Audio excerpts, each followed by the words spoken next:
Bibigyan ko pa kayo ng pagkakataon. Ano? Kami pa bibigyan mo ng pagkakataon? Pepe, nasa bakuran ka namin. Gusto mo itumba ka namin ngayon? Umalis na muna kayo. Halika na.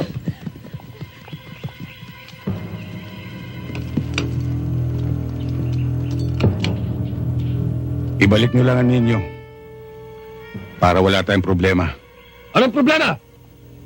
Ikaw ang may problema! Pumasok ka sa umuloy! Baka hindi mo kami kilala.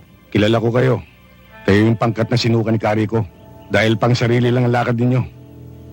Kinakasangkapan nyo lang inyong simulain para mangurakot, mangulumbat at pumatay ng tao ng walang dahilan. Ang daming pagsasat!